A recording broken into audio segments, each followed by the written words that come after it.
Welcome to episode 7 of the Hodgepodge podcast. I'm your host, Doug. And I'm Dirty A. As the name suggests, we'll be discussing a hodgepodge of topics from movies, music, TV, and other pop culture events. And today we'll be discussing the CBS series Person of Interest, as well as Ridley Scott and Cormac McCarthy's new film, The Counselor. You can reach us at thehodgepodgepodcast@gmail.com, our website, thehodgepodgepodcast.com, or over at my review blog, dougreviews.blogspot.com. And to start off this episode of the podcast, we have to apologize to our listeners because this week we were supposed to be discussing 12 Years a Slave with Chiwetel Ejiofor, directed by Steve McQueen. Unfortunately, we live in an area that is not showing it as of yet. Damn it. It'll be here in a couple weeks, so we will have that podcast for you Week soon. of the 7th, is it? Yeah, I think it's the weekend of the 7th, or the 8th. The 8th. We're confused because we're going to see Thor the night before Thor comes out. So we apologize for that, but I think we did promise possibly The Counselor, so we are talking about that today. Yeah, maybe. Oh. But we also did see Escape Plan, but we would not be wasting your time with that. And don't waste your time with that. Exactly. Yep. Yes, Escape Plan is a dud. What I want to talk about first was Season 3, one of my favorite shows, and I know you enjoyed too. Person of Interest has started this year. Yeah. Started with a bang. Yeah, and it is it's a strange show because it does well in overall ratings. I think it was like number 5 last year. Yeah, it's surprisingly. It's kept a loyal base. But it doesn't do well in the youngish demographic, 18 to 35 bracket. Right. That's so weird. And I think that's because it's on CBS. CBS is basically the old fogey network. I would tend to agree with you there, but now you got your Big Bang Theory. That's and, true. It's. I guess they got that. They're getting a younger audience for sure. I think they've kind of gotten away from that. They got like The Amazing Race and all this. No, yeah, that's true. I think they've kind of gotten away from that. I think the show is just it's sophisticated. Yeah, it's a sophisticated drama, and so it's going to appeal to a older, sophisticated older audience, I think, and that's great. If you don't know about Person of Interest, like I said, it's one of my favorite shows on TV right now. Great show. Right now, it's probably the favorite show that I have because Game of Thrones is off right now. Right, and that's currently being aired. Right. It was created by Jonathan Nolan, who is Christopher Nolan, Christopher Nolan's brother.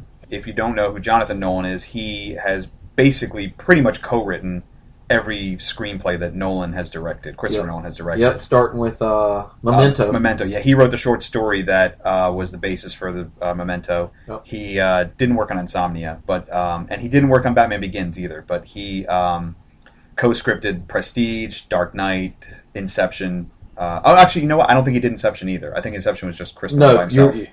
It was. But he did Dark Knight Rises. Amazing work. What we're getting at. That's what we're getting at. He's an amazing writer. Yeah, he's really great. They probably could have used him on Man of Steel, but that's another story.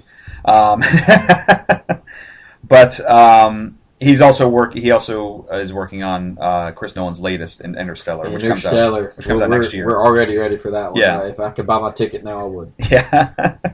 But and also in the beginning of Person of Interest, they really played up the fact that J.J. Abrams was an executive producer. That's how before the show even started, that's what they tried to hook you in with. Right, because his Bad Robot Studio is one of the producers, but J.J. Abrams is really nothing to. Yeah, he's just a producer in name only. He doesn't really have anything to do with it.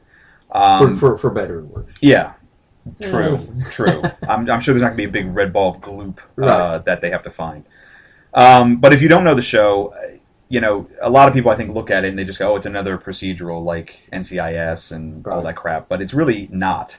It is to a degree, right? Which it has that element for sure, right?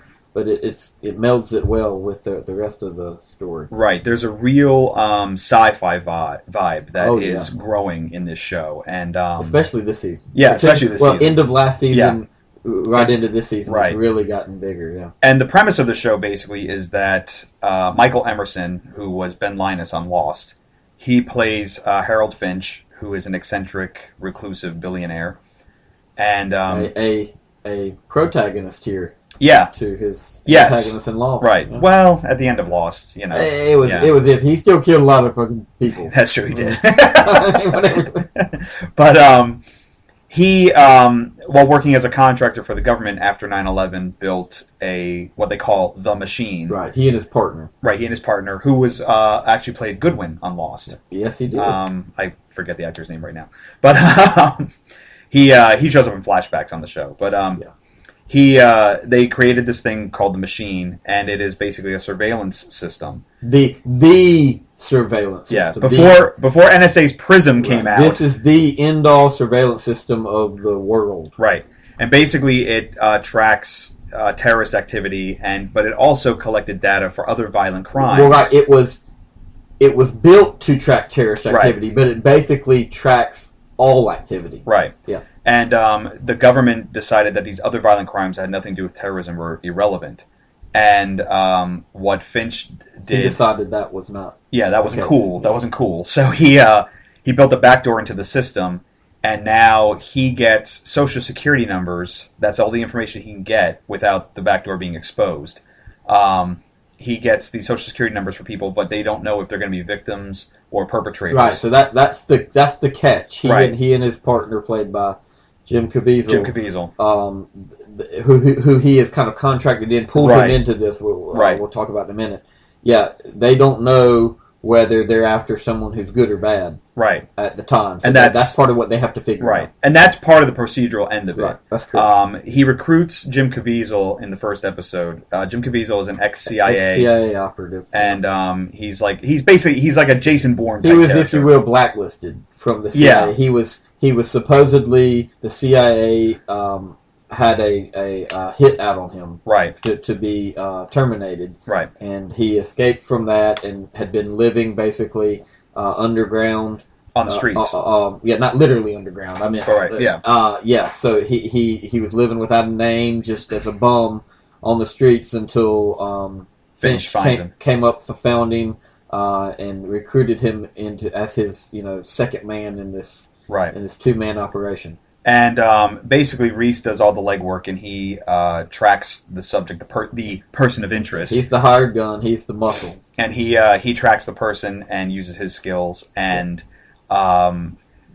it sounds like it could be like just a straight procedural, but the mythology that they built around the show is it's very deep and it's very intricate. And they keep layering on. It's great. I mean, they meet several person of interest that end up becoming recurring characters. Come on back. the show. There's at least two or three. Whether they're good or bad, that's something else. But they also the Machine is slowly becoming more sentient. We'll say it's becoming more of an artificial intelligence, Cyberdyne system, right? Than just a tool to use. Starting to think on its own, and it is essentially mapping out some plan that we don't really know yet. You can tell it's got something in mind, but we don't really know the clear idea. It's great. It's great. It's a cool show, and also it's very.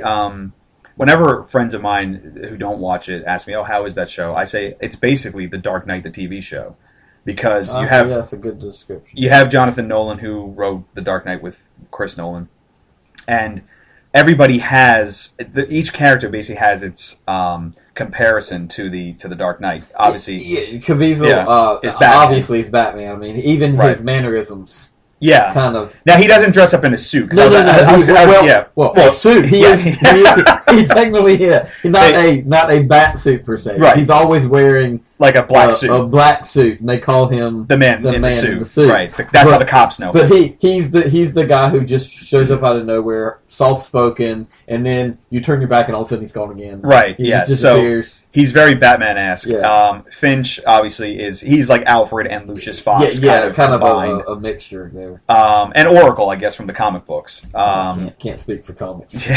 You lost me. It's Barbara Gordon. Okay. And then there's also a cop that is after them who slowly becomes an ally of theirs, and that's Joss Carter, played by Taraji P. Henson. Who is obviously who is Jim Gordon, who's basically his Jim Gordon. And then they also have their rogues gallery that pop up every once in a while. Elias is a great character. I loved him in the when he first popped up. His was a cool story. Yeah, I hope to see more of him. Yeah. I know it's tough because he's busy doing other stuff. But he's played by Enrico Colantoni, who was on Veronica Mars and Just Shoot Me. Yeah. Another big villain for them, who has now become a series regular, is Amy Acker. Love her. She is a hacker, Root, a genius hacker who basically, great name. Yeah, she wants to basically commune with the machine. She sees the machine as almost like a god. Yeah. So that really, this season really focuses on that. Yeah, but she's a good character. They also have allies, though. They have Paige Turco, who is she's Zoe Morgan, who is a fixer to the rich and powerful in New York. She's been. I mean, she's not. I wouldn't call her a. She's not a series regular, but she's a recurring character. She's a recurring character. She pops up a lot. Yeah. And then they have Shaw, played by Sarah Shahi. Woo! I'm standing at attention. She is. She plays Shaw, who is an ex-assassin, basically, for the government. And what she was working on. I don't care. She's beautiful. I don't care what they have her do. What she was working on before she got recruited by the Person of Interest guys is that she was taking care of all the relevant information that the machine was spitting out for the government. She didn't realize. Yeah, didn't realize that that's where it was coming from. She was working for the government, who was having her do this based on what they were getting from the machine. But she was way down on the totem pole. She's literally just the gun. But yeah, she's badass. Right. Yeah, she is. She's really badass. And very cold and calculating. And they've now she's now an ally. Yeah. And there is also a corrupt police organization, basically called HR, that is a main antagonist for the group. And they're run by Clark Peters, who was... He's great. He's great in that role. Yeah, he was on The Wire as Lester Freeman. Still got to watch The Wire. And you do. Yeah. And but also through HR, they came in contact with another ally of theirs, formerly Dirty Cop, who's trying to become better, and that's Fusco, Detective Fusco, who's played by Kevin Chapman, and he's great. He's just your beat cop kind of good detective who they basically. They pull him in as an ally by blackmailing. Yeah, they blackmail him. But he's a good guy. Yeah, he's the surly cop. One of my favorite things they did with him, I want to say maybe it was the episode where they introduced Shaw. I can't remember, but it was the episode where he has to protect that model or something like that. Oh. And he has this little side adventure that they only show you snippets of, but it was hilarious. He's kind of comic relief. This is why the show works so well, because as we've already mentioned, Nolan's writing, but the ensemble cast, phenomenal. Yeah, they're great. Everybody's great. It's really good. Well put together show all around. Yeah, and there is a lot of gray in the world. It's not just good guys, bad guys. Because Caviezel, who plays John Reese, he does a lot of stuff that you're like, ooh, maybe. Just this a couple episodes ago, or last episode, he basically let two people kill each other. And we're talking about the fan base and everything. It does have a steady viewership, a good viewership, but I think what it doesn't, the viewership it doesn't have is probably due to the way the show is set up, which is the way I like a show, but the slow burn. Yeah. It's building to something larger, and yes, it has filler episodes. It does. It definitely does. But for the most part, every episode works as filling you in on just a little bit more of the puzzle. But just a little bit. I like that we still don't know much about HR. I love that. Don't. Three seasons in, and we still don't really know what. We know a couple of the key players. Yeah, but we don't know what is it something more sinister, or is it just dirty cops? Right. And we don't really know, but I love that about it. It's this air of mystery that they keep behind the curtain. They said a big influence for them with doing that was X-Files. They said they wanted to do it where they had their quote-unquote monster of the week episodes for them as a person of the week. Right. And you have to have filler episodes because it's a network show. Your larger conspiracy. Right. But ties everything. Then they have the mythology in the background. You know what I say. They couldn't have picked a better show to model out. Right. One of my favorite TV shows ever. So the filler episodes, you're going to run into that with a network show. I mean, yeah. When they're doing like 23 episodes. Are they all winners? No. No. You got a show that's, it's over. It's way over 12. I mean, how many?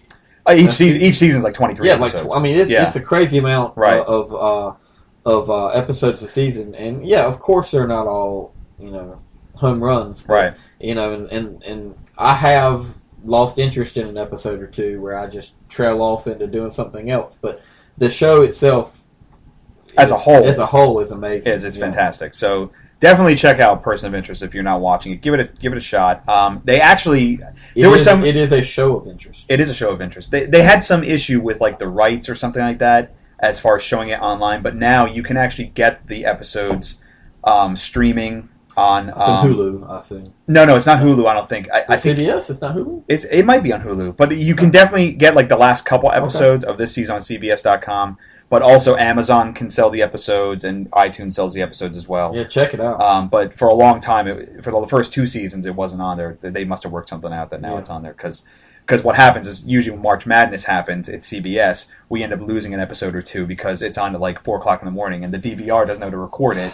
And then you're like, well, now I need to see this episode. So it's good that they have those. You can't see me, but I'm shaking my head. Sports messes up my TV. I cannot abide.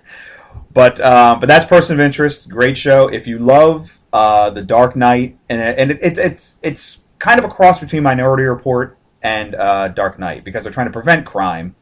But it's Yeah, they've got a little side into the future. Yeah, a little edge. If you like something like that, you like something with like a sci-fi sheen to it. Yeah. Definitely check out. Not much lightness to it. It's a pretty it can get pretty heavy. There are some like moments of levity, but there's really no outright comedy. No. This is a straight up drama. So. But they do have fun episodes, like the one with the 3 girls. Yeah, the one with the 3 girls too. No, that was a great episode. But I think we both really like that one. So I think the only drawback to if you're coming in new to that is the fact that the seasons are so long. Right. Yeah. So you might want to catch up first before you get into it, but it's great. Yeah, I'm looking forward to seeing where it's going. Me too.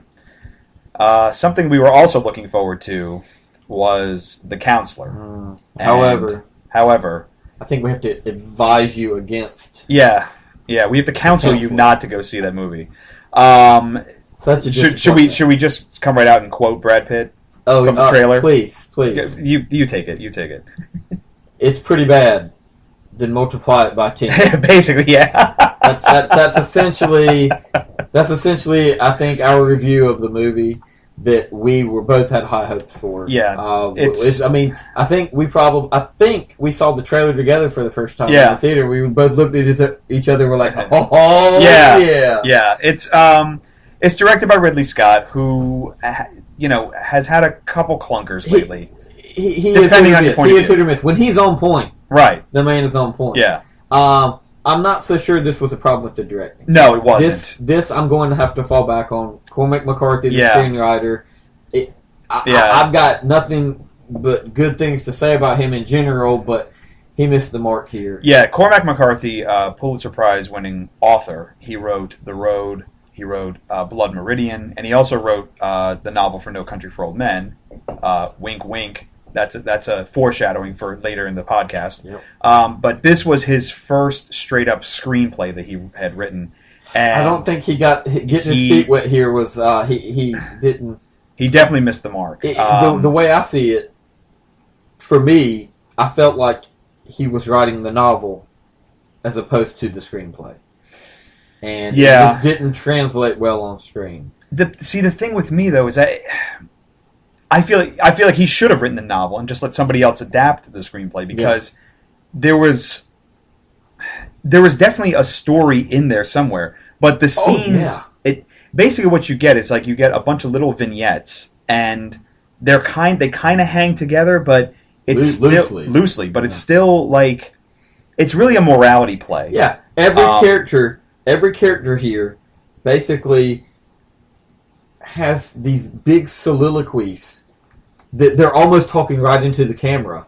They might as well be, yeah. Yeah, but that can work maybe sometimes, but it's like almost every character that does it. Right. including characters we just poof, just show up. Yeah, right? some people just show up just to spout a bunch of dialogue and then they leave, and you don't even know who they are. Second, the soliloquies are this, this exposition, but it's not plot exposition. It's exposition on the morality, the themes of the movie. It's not driving the plot. It's just and see, the third thing, it's literally the same exposition, just different from each person. It's like, we get it. It's something that would definitely work in a novel, but that's what I'm saying. Right, but it doesn't work on the screen. That's what I'm saying. If I were reading this, which I don't read, right? if I were reading this, I could see it working as a novel. Like you could see these expositions on page, right? Like someone thinking of them, or just in a third person on the page, right? But on the screen, did not translate at all because people don't want to see it. Who the heck wants to see someone just staring at the screen and talking about morals? Right? Yeah, it was very clunky. We didn't really know what was happening from 1 minute to the next. There were some cool scenes. There were some very cool scenes. The one thing you can't fault in the lead was the cast. The cast was great. I like Michael Fassbender is the lead actor. He plays the counselor because they never even tell you his real name. I didn't even think about that. They don't. Everyone calls him counselor, and it's every other sentence. Right, counselor. Yeah, counselor. I don't know counselor. We get it. Javier Bardem is in it. He's great. Awesome again. He plays Rainer, who is this club owner, shady club owner. I'm not sure he can do a bad movie. A bad character, should say. I've yet to see one. I like everything he's been in. Oh, Doug's thinking the wheels he's great though. His real life wife and his wardrobe. Oh yeah, top notch in this movie. His real life wife, Penelope Cruz, is lucky motherfucker. Yeah, and she plays a character named Laura, who we didn't even know her name until the credits rolled. Do we care? And no, I guess not. But she plays Fassbender's girlfriend / fiance. Yeah. Gorgeous as ever. I wanted more of her in the movie, but we don't get enough of her in the movie. I want more of her. All right, down boy. Right. So Brad Pitt also has a supporting role in this, and he's great as this shady cowboy. His character's name is Westray. Yep. I don't know anybody named Westray, but you do now. I do now. You did. And then we might debate this. I don't know, but for me, the biggest weak link in the cast was Cameron Diaz. No, I'd agree with you there. She's a beautiful woman. I've never really been sold on her as an actress, but no, even her beauty, and I'm nitpicking here because obviously she is beautiful, but she never has really done anything for me as a sex pod or anything like that. However, I will say this: as she's gotten older, she's gotten sexier. I think she's gotten sexier. And this role, that's her role here. Yeah, she's very sleazy in this movie. The sleazy, sexy vixen who does things to cars that your mind can't even imagine. But also, for me, the dialogue coming out of her mouth was just very clunky. She couldn't really handle it. It was very forced, just da-da. Right. It was almost robotic. It was just, didn't feel like a natural character. Yeah. And there's other supporting actors you'll see that pop up and say, "Oh, that guy! Hey, that guy!" But they're in it like that. They're in and out. That's the main cast that we covered. But there's just no.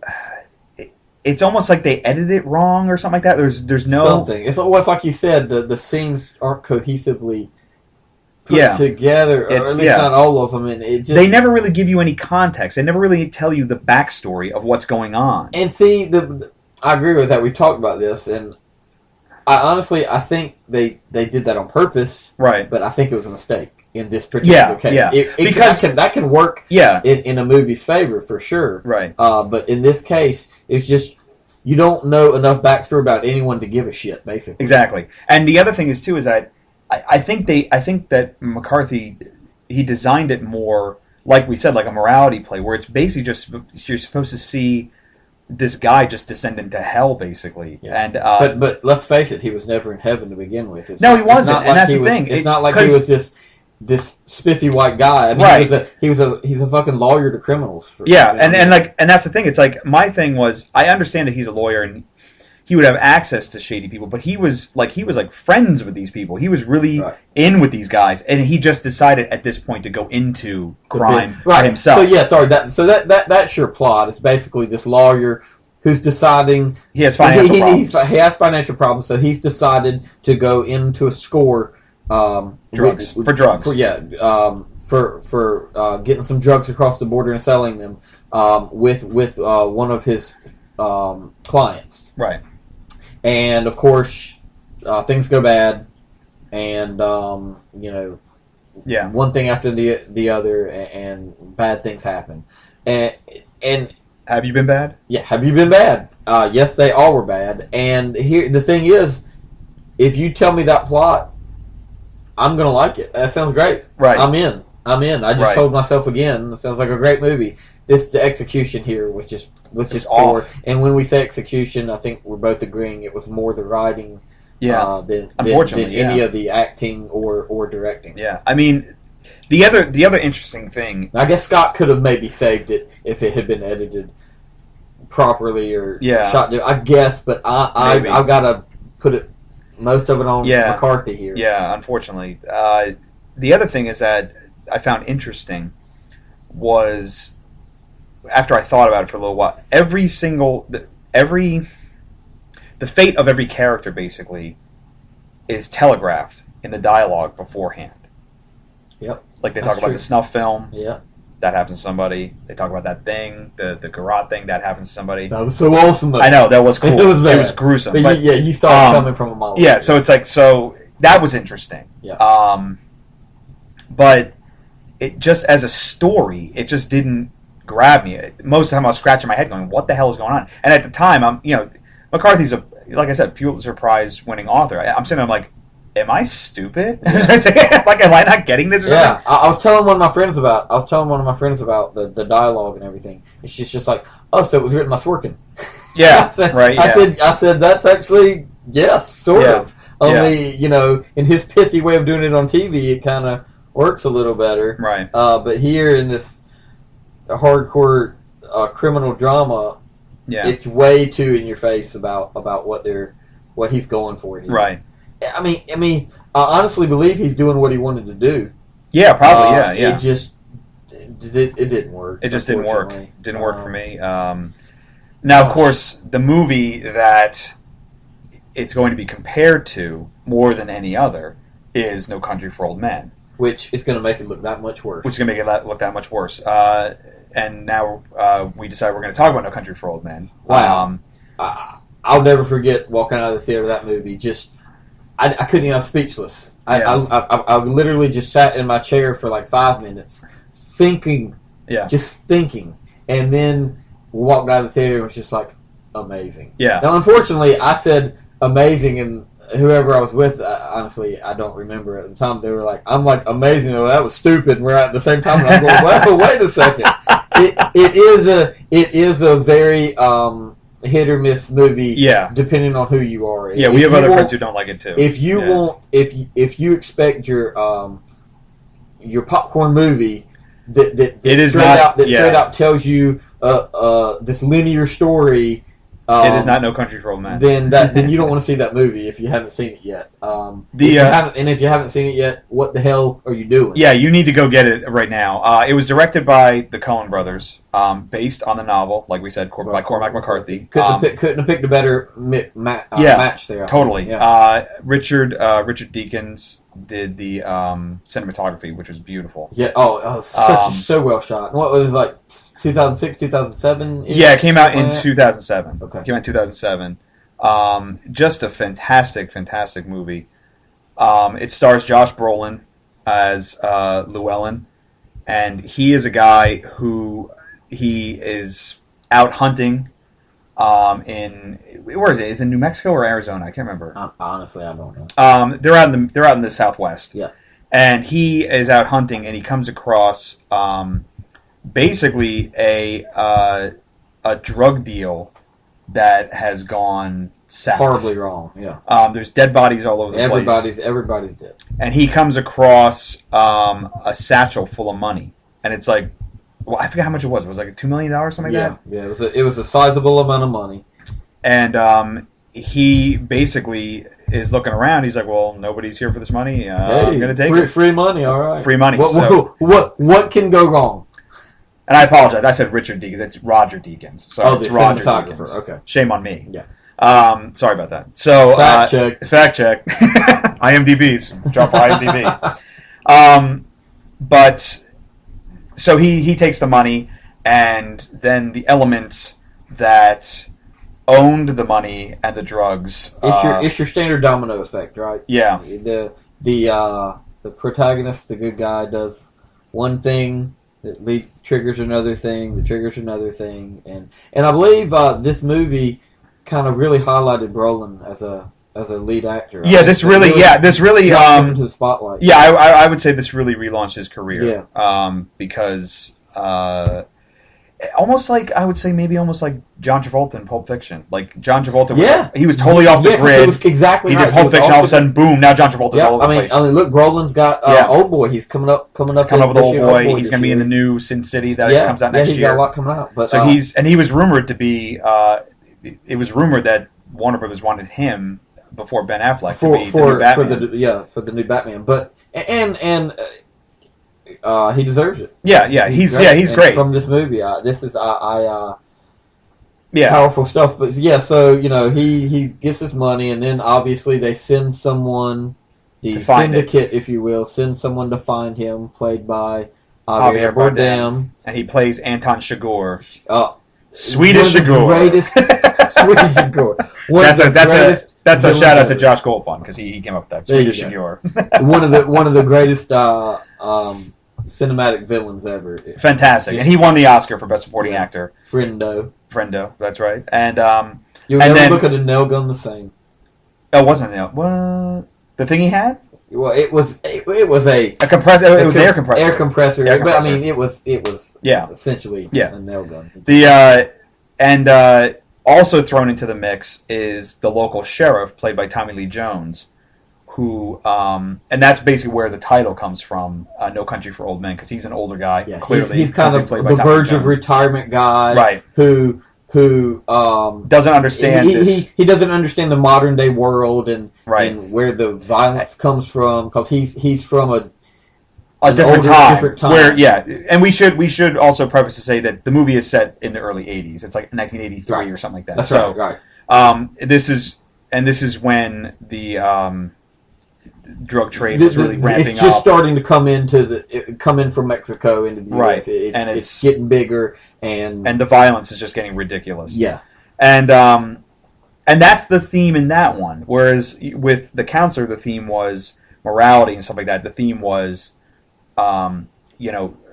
crime and the violence and just becoming it's basically the destruction of society. It's basically the theme is it's not flat out violence. It's how violence itself, the purposes it serves and how kind of sometimes it's unseen, right?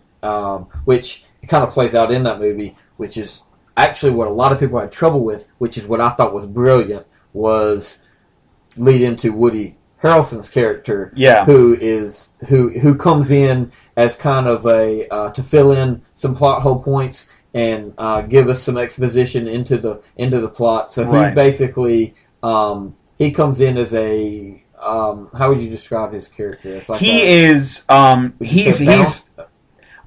maybe a bounty hunter. I guess he's kind of like a bounty hunter. But he comes in to fix the problem. Right. Because what happens is that Chigurh, in going after the money, is basically laying waste all over the place. He's the I don't give a shit. Right. I'm here to do one thing, and as long as I do that one thing, it doesn't matter what destruction.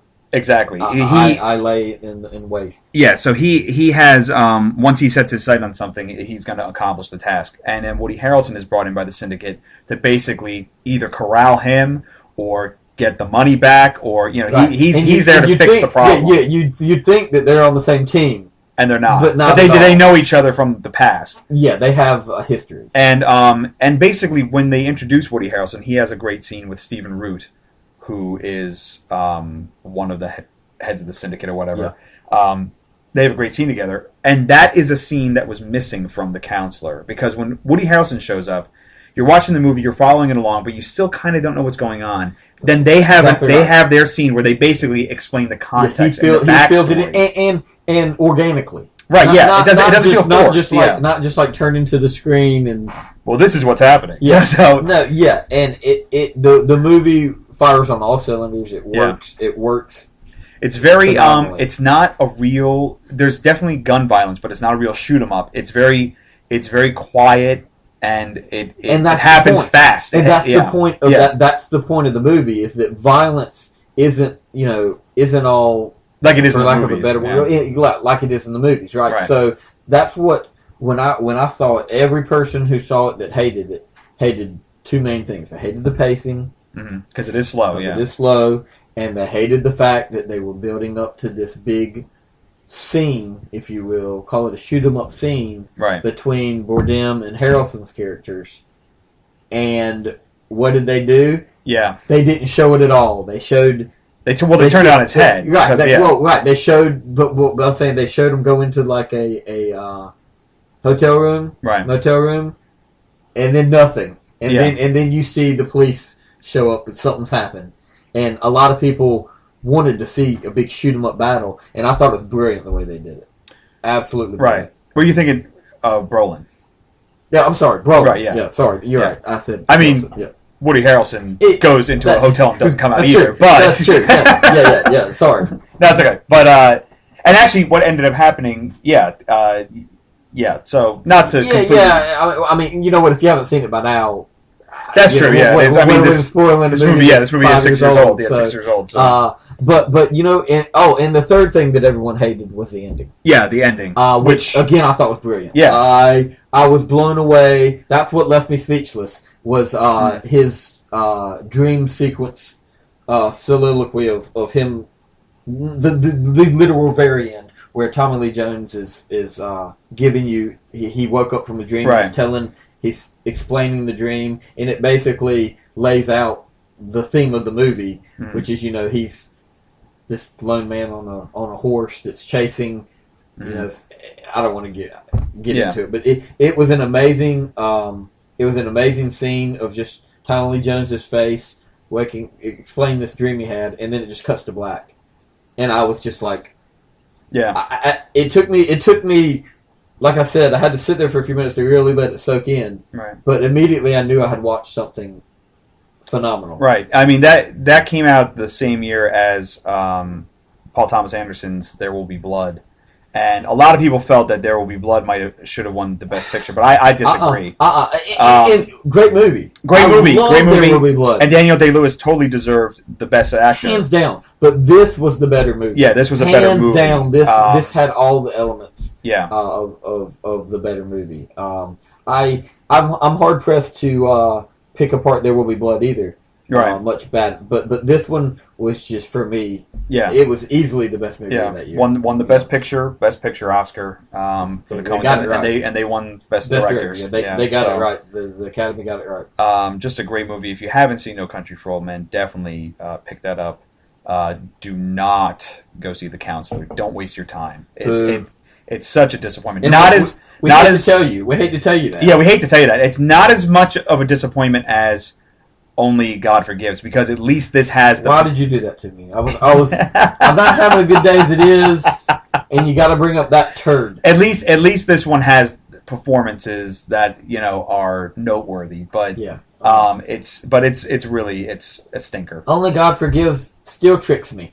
We were in the movie theater the other day, and I was like, "Oh, look at this beautiful cover! I'm Only God Forgives. I'm going to buy it." And Doug's going to be like, "Alan, don't you remember what you saw when you watched the movie?" I still wanted to buy it. That movie was awful. But yeah, so in recap, Person of Interest, great show. Great show. Check it out on CBS. It airs Tuesday nights at 10 p.m. Yeah, which is this year. It's different from what it used to be. New time, new day. Tuesdays 10 p.m. on CBS. The Counselor, we advise against. Advise against it. If you're going to go see something, go see Gravity again. Gravity again. Hey, great movie. And one for rental if you haven't checked it out, or to revisit. Yeah. Because they're watching it again, you learn something different every time. Yeah. No Country for Old Men. No Country for Old Men. And also, I also suggest you read the book too, because it's not you, but okay. It was amazing to me how much of the dialogue actually did come straight from the book when I read it after the movie, and it's great. Yeah. Of course, you never get Javier Bardem's Dorothy Hamill haircut out of your head. Right. I know we're maybe going over a little bit here, but I could pick your brain about the book a little bit.